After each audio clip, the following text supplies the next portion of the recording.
Vamos falar sobre dopamina. A maioria das pessoas já ouviu falar de dopamina e ouvimos o tempo todo sobre estímulos de dopamina.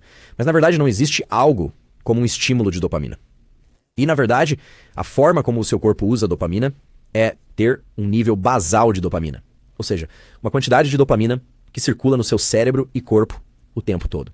E isso acaba sendo importante para como você se sente de maneira geral. Se está ou não de bom humor, motivado, etc. E você também pode experimentar picos de dopamina acima do nível basal. Mas se você não lembrar de mais nada deste episódio, por favor, lembre-se disto. Que quando você experimenta algo, ou deseja muito algo realmente desejável, realmente empolgante para você, muito prazeroso, o que acontece depois é que o seu nível básico de dopamina cai. Certo? Então esses picos de dopamina, eles influenciam quanto de dopamina estará circulando depois. E você pode pensar, um grande pico de dopamina depois disso, vou me sentir ainda melhor porque acabei de ter esse grande evento. Não é o caso. O que realmente acontece é que o seu nível basal de dopamina cai. E felizmente, a maioria das pessoas não experimenta ou busca aumentos enormes de dopamina que levam a essas quedas severas no nível basal. Muitas pessoas fazem isso, no entanto. E é isso que chamamos de dependência. Quando alguém busca uma droga ou uma atividade que leva a grandes aumentos de dopamina, você agora entende que depois disso, o nível basal de dopamina cai. Devido à depleção de dopamina, o estoque prontamente liberável, a dopamina literalmente não está disponível para ser liberada. E assim, as pessoas se sentem bem mal.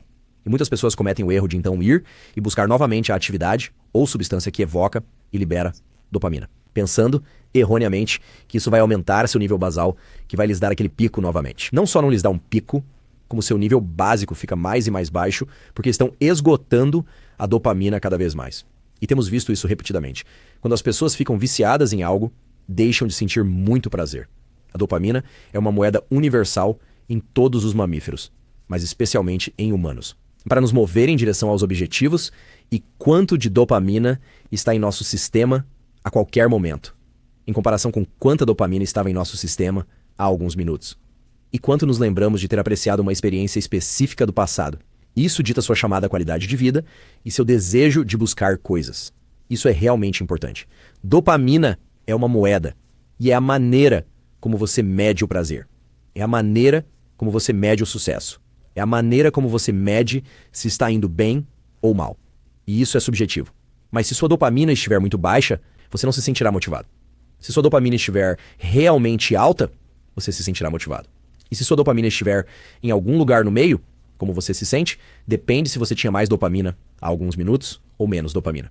Isso é importante. Sua experiência de vida e seu nível de motivação e impulso dependem de quanta dopamina você tem em relação à sua experiência recente.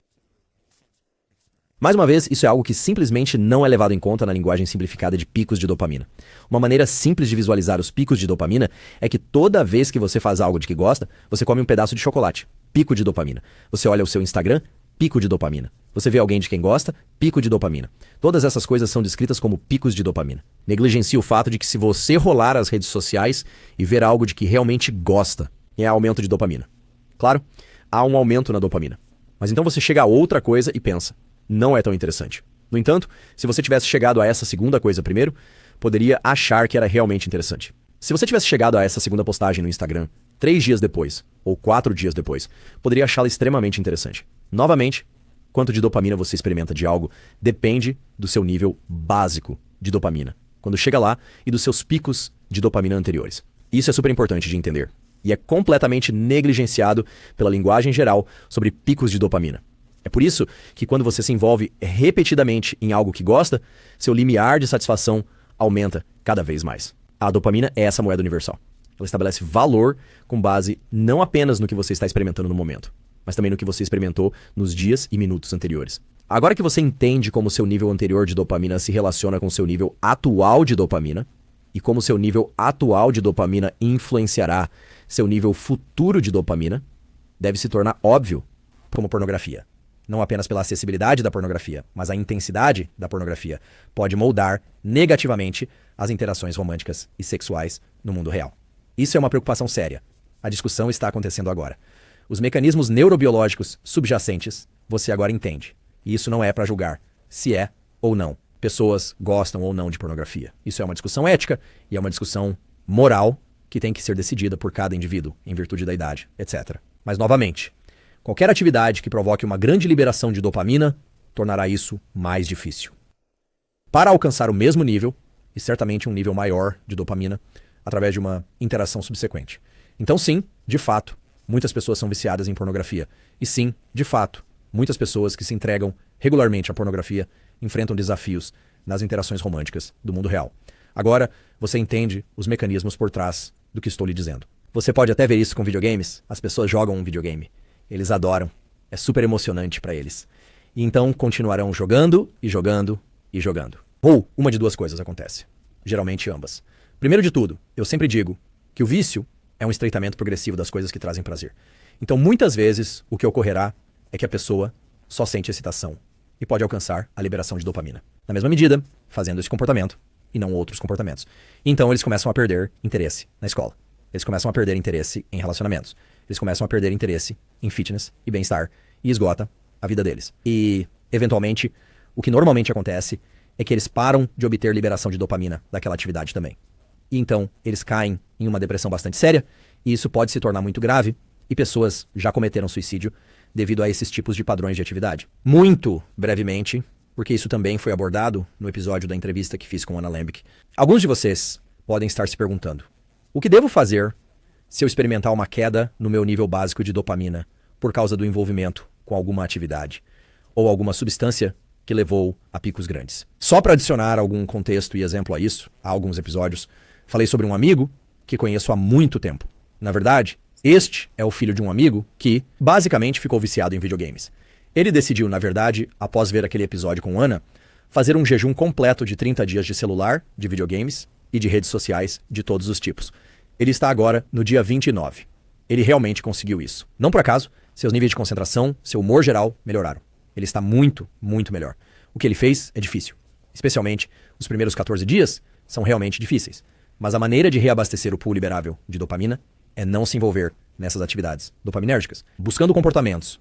Porque lembre-se, normalmente as pessoas chegam a um ponto onde querem parar de se engajar nesses comportamentos, ou ingerir substâncias quando essa dopamina está esgotada, quando não estão obtendo o mesmo estímulo. No caso dele, ele estava se sentindo deprimido. Ele pensou que tinha TDAH. Eles começaram a tratar como se fosse TDAH. E certamente há pessoas por aí que têm TDAH.